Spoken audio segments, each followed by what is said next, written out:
Hello everybody and welcome back to the channel. I hope you are doing well. I hope you're living the dream. You're out again with me and my good lady. We're out and about taking advantage of this dry weather, yeah, just having a bimble around. Go for a ride around somewhere and see what happens.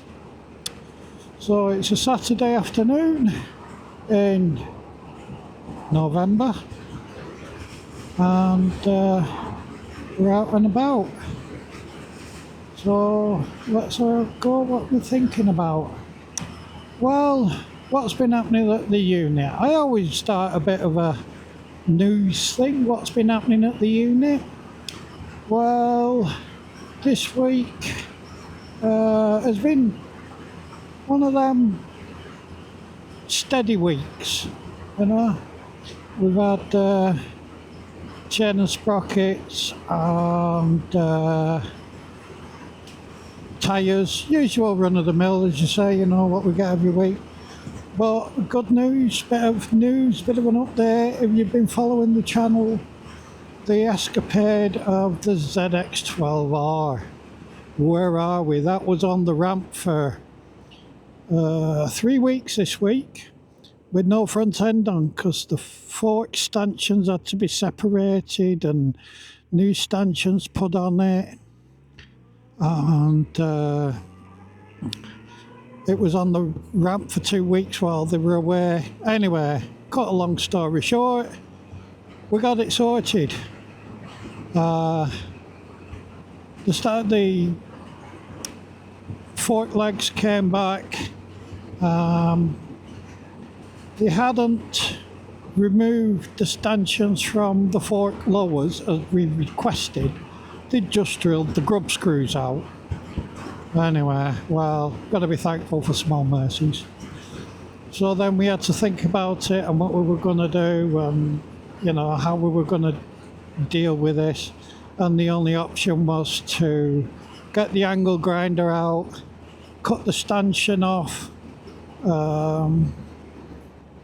at the top of the fork lower, and then get the Dremel out and Dremel the inner part of the tube out and crush it and twist it out so we could remove it from the lower fork stanchion.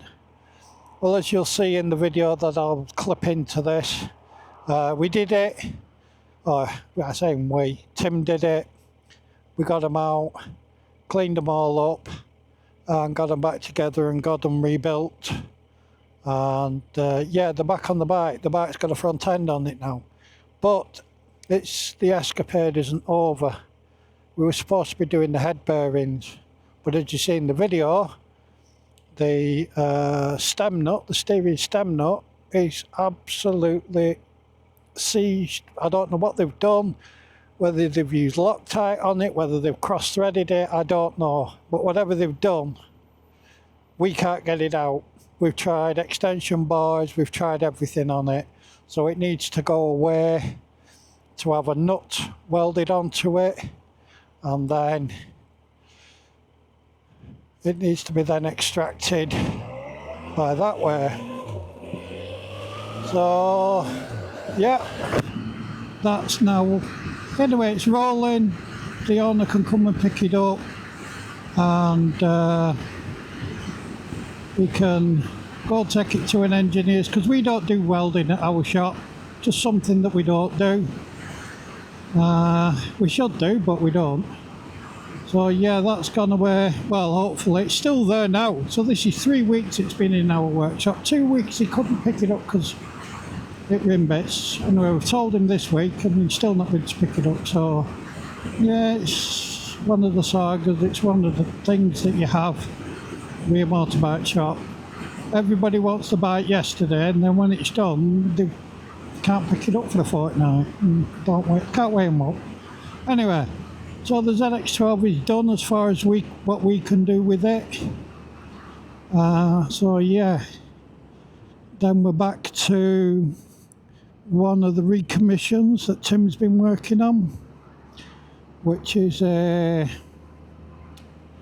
Fireblade, an early Fireblade, and he's been working on recommissioning that. Well, he had the carbs off and cleaned them up, and as he's stripping them down, one of the needle jets, the very tip of the needle jet snapped in its housing, and it fused in place. You know, it's just one of them things. They're called needle jets because they're that fine.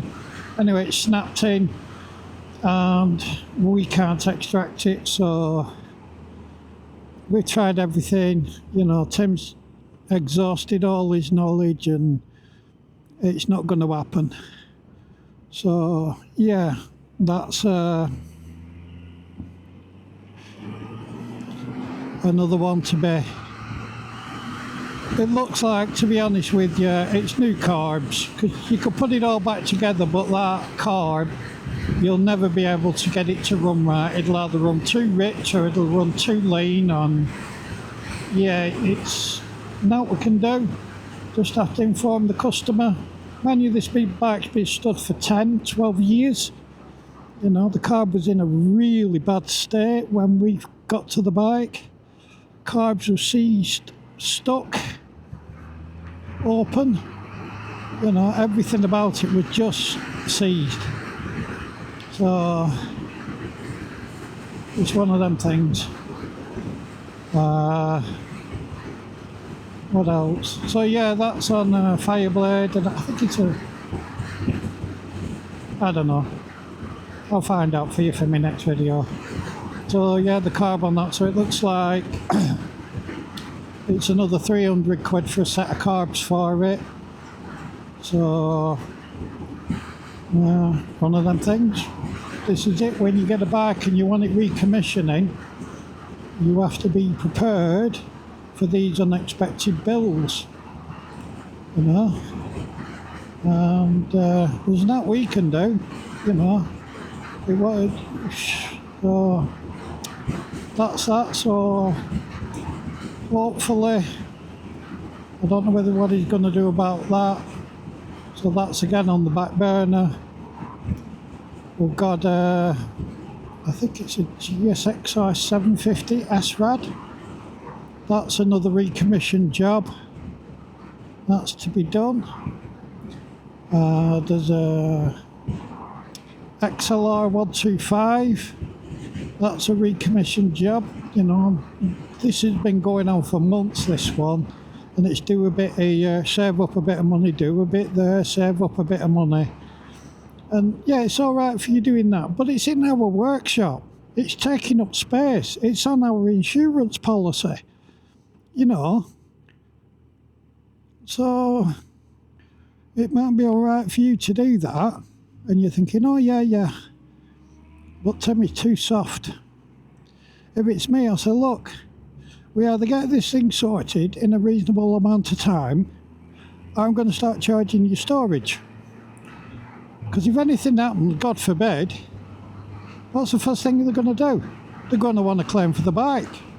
Well, my bike was in your workshop and blah, blah, blah, blah, blah. Yeah, but it doesn't work like that, you know. So, nah, I'd be more, come on, let's get this thing sorted, or take it home, save your money up, and book it back in when you've got the money saved up to do it. That's me anyway. So what else is there? So yeah, there's that one. XLR, Fireblade, GSXR, and then there's a Himalayan, it's still there. We think it's the ECU, or anything electrical, you know, you can only diagnose so much, and then the rest of it's pot luck, you know, you take your chances there. So yeah, there's that. What else?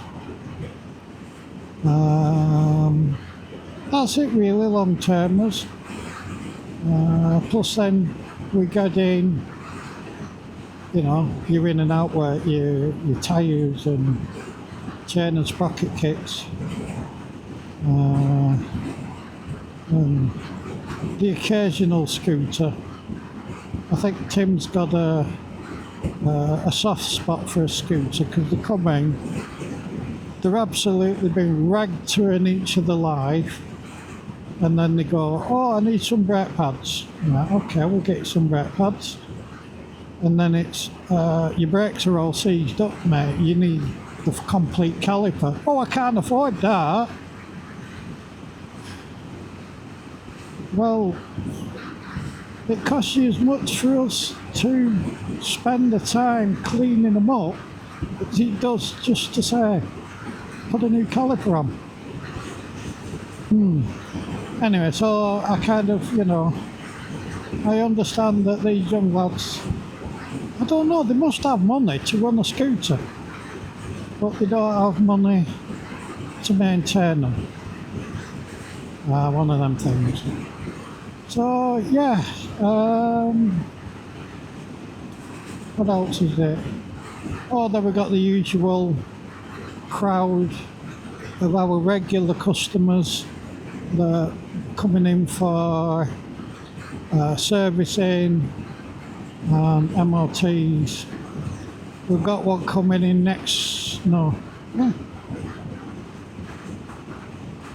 so it's coming in November, and he has an NC700 automatic. Yeah, Honda NC700. It has 2 spark plugs, and the cost for 2 spark plugs, well, the last time we bought them, they were £56 each. £56 for a bleeding spark plug. You know, wow. So you're probably going to be looking at 65 quid now. You know, that's a lot of money for 2 spark plugs. Yeah, he's got that to look forward to. He does know, you know, he's not daft. He does know that he's had them before and he knows the cost of them. But, yeah. So that's coming in. Have you seen any of my short videos? We had a lovely Benelli tornado in last week. I did a full winter valet on that, prepped it for winter for him to put it away. Yeah, lovely bike. I'll put some pictures in, you'll be able to see it. Yeah, it was a gorgeous bike, nice Benelli. He's bought it as an investment, which I think he'll do because it's yeah, stunning. So that was in last week, and I did well on that. And what else? So I've had a Virago in. I think it's a 535. Anyway, it's a Virago, and he's came in, and I don't know if you know Viragos very well, but some of you will, some of you won't. They're a cruiser type of bike, and they're just a plodder. There's nothing special about them. They're just a plodder. Anyway, he came in, and he said when he had the bike, he's always saying that there's electrical problems on it, and we always tell him, clean all your electrics up. Get a can of electrical contact cleaner and go through all your electrics. Start at the front on with your switches and work all the way down your bike and clean all your coil connectors up and, you know, give it a good going over. So we say, yeah, I'll do that, because he seems to have electrical problem. Now it's coughing and farting, and it's backfiring. You know, when you're accelerating, it's fine, but when you roll off the throttle, on the overrun, it pops and bangs a little bit. Well, they're known for doing it at them bikes. They're known for popping and banging. It's just part and parcel of the bike, like cruiser styles do. Well, he seems to think that it's coils and electrical things. So I said, clean all your coils, clean all your electrics up. Have you done that? No, I haven't done that. Well, you need to do that first. Anyway, so he's been in with that, and then he's on about carbs and stuff like that. And he said, well, I was riding it, and then the back cylinders stopped working. Right, so they stopped firing. Yeah. Well, then that's electrical, then, isn't it? They're not getting a spark.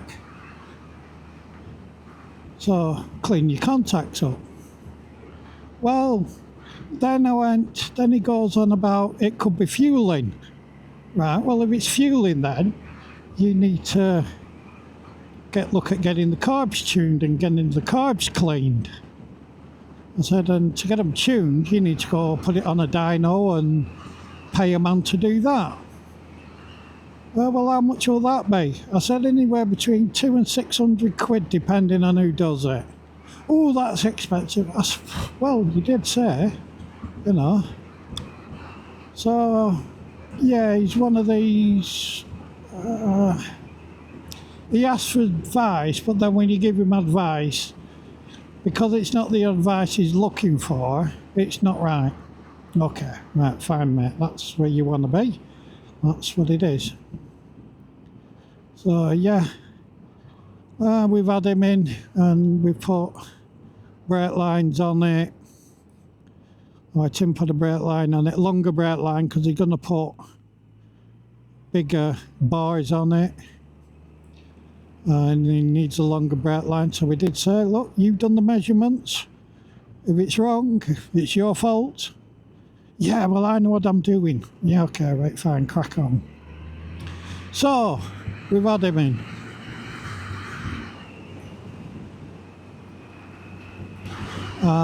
What else have we had? We've had Sean in from a UK biker. He's been in for some new rear pads. And we sorted him out. He'll be out today somewhere. I think he was saying he was going up some, I don't know.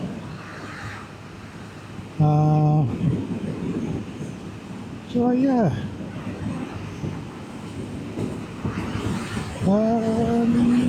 What else have we done? Oh, Tim came on his Triumph today.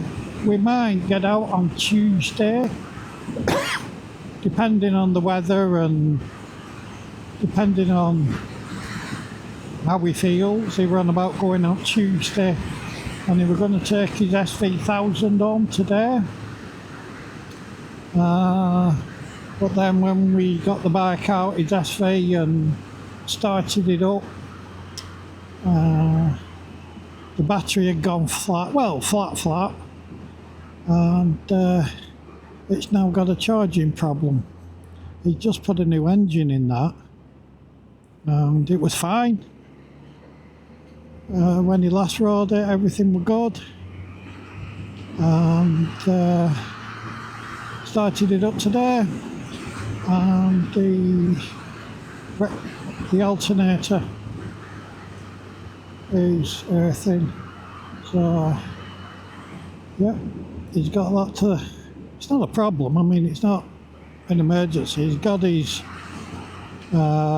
Triumph 1200 Explorer. He can ride that, and he's got his ZX10 that he can ride.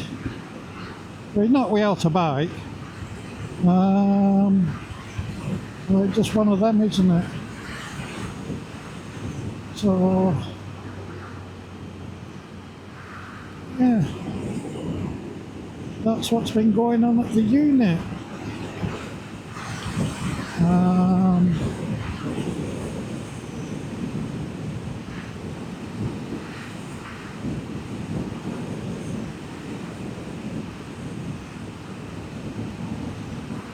What else? Well, I've been learning a few more bits and pieces with the camera. You know, hopefully dialing it in, as they say. Getting used to the settings. Hopefully, trying different things with the helmet. I had a whistle on the helmet, so I'm trying it now, where I've got all the vents closed. So hopefully, it shouldn't be as whistly. But we'll see. But I'm impressed with the footage at the minute. It's getting better each time that I use it, and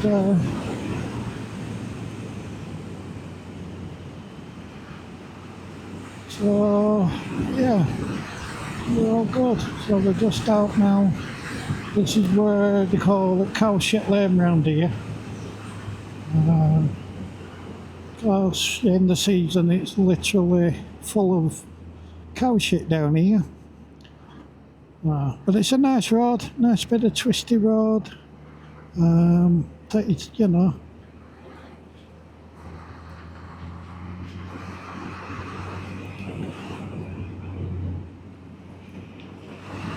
What else? So yeah, this is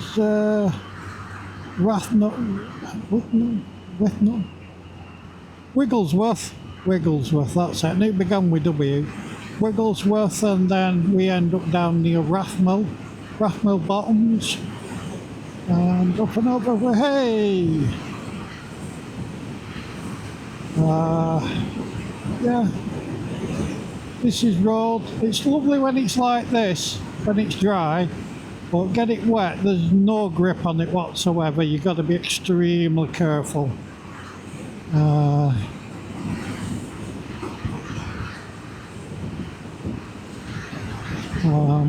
Yeah, oh, up and over.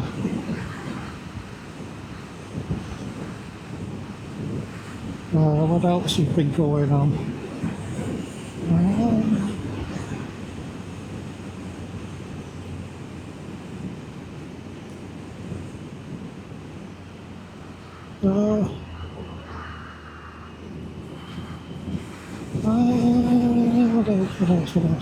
Oh, I bought myself a new, I know,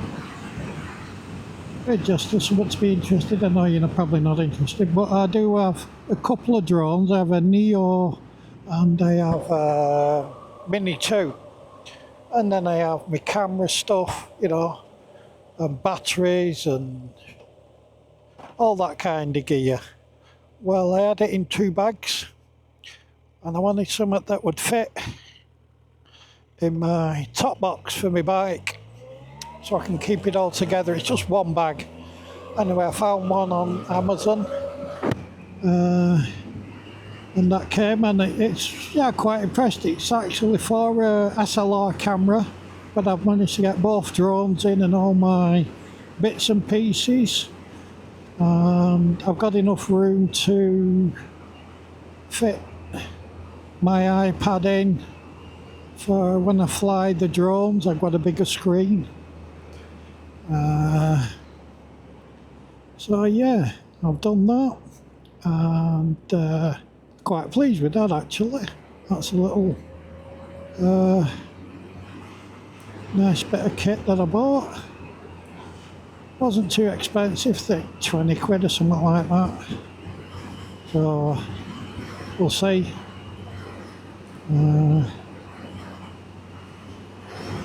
What else?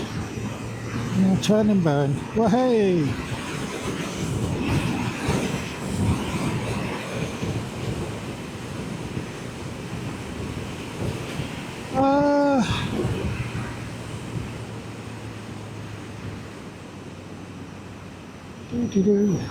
So yeah, what a different view today. It just, you know, ever-changing picture. Got the scenery. They seem to be all standing out, you know. Don't know whether they're called hills, big hills, mini mountains, whatever you want to call them. They look beautiful out and about. The only problem with this time of year is, as we know, it's cold and it gets dark sooner, so our trips out on a Saturday are a lot shorter. Well, you know, it's nice to just get out when we can.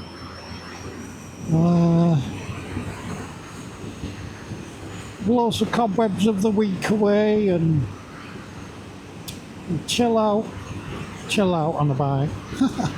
Yeah, well, you know,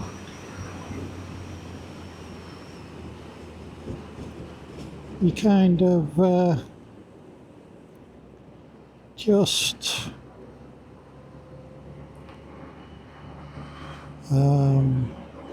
enjoy it, enjoy life.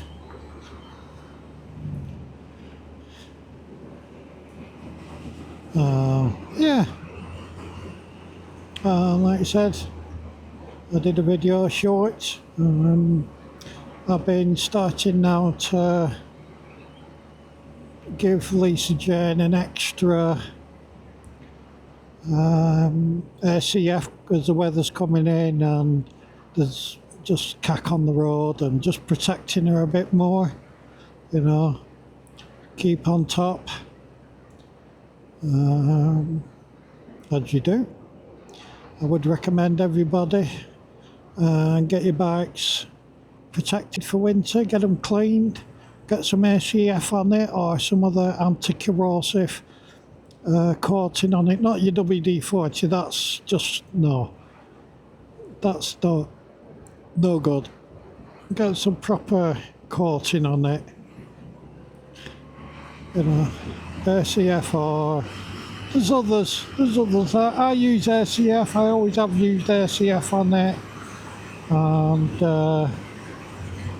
yeah, so you can tell, see, here we go, cow shit lane, look at it all down here, farmers at field there.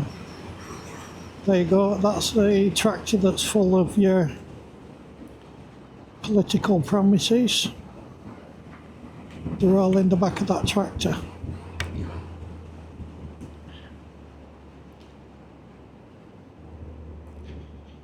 We're going to head towards Settle, I think. And yeah, see what goes.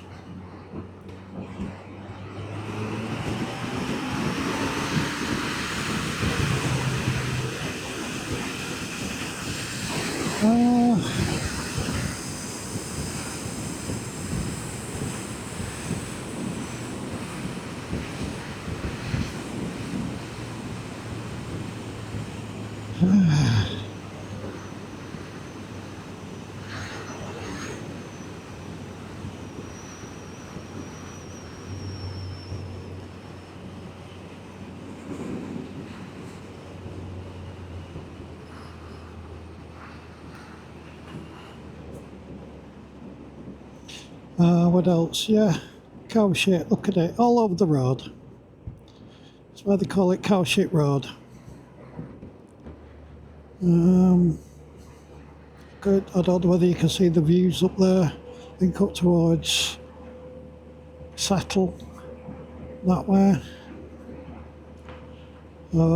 Yeah. What time is it? Oh, 20 past 2. 20 past 2. And it's starting to go dark already. Bit poor, innit? Anyway, there are all the boys.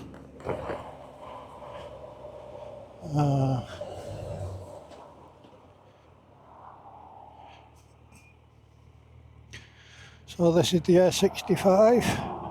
Takes you up to Kendal. Well, you can see up roadside.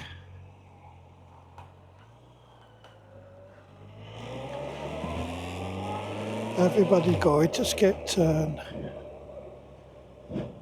Not Skipton, Settle. So, yeah.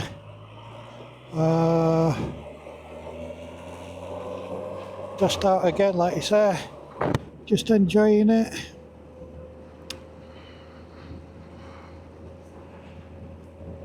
Different views. Well, it's not different views, it's the same views, but it's a ride. It's a ride out.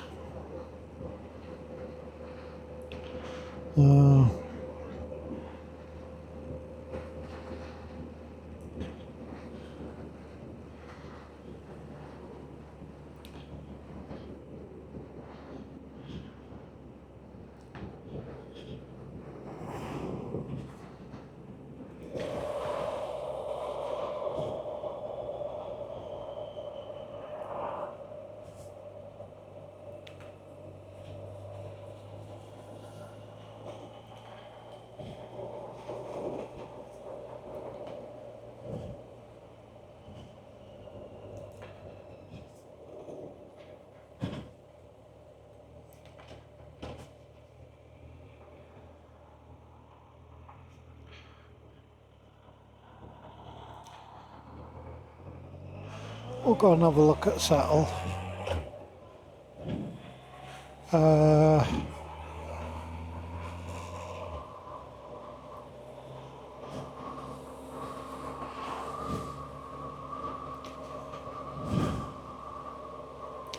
See what's going on. What do you say? Yeah. I think we'll go to fish and chips. What do you reckon?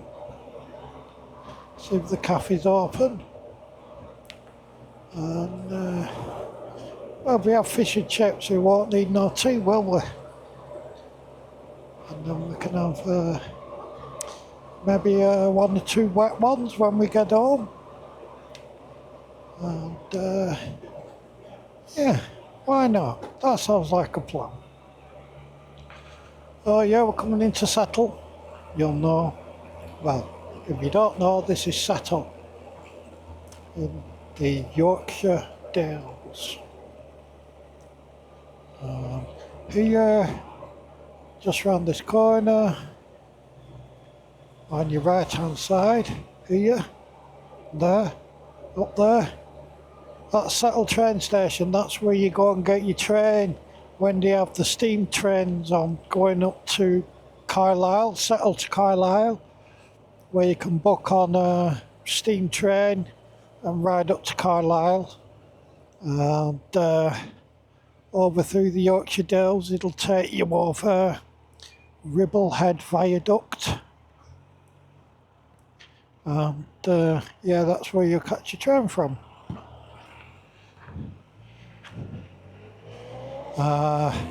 Never done it, but I bet it's beautiful to do, you know.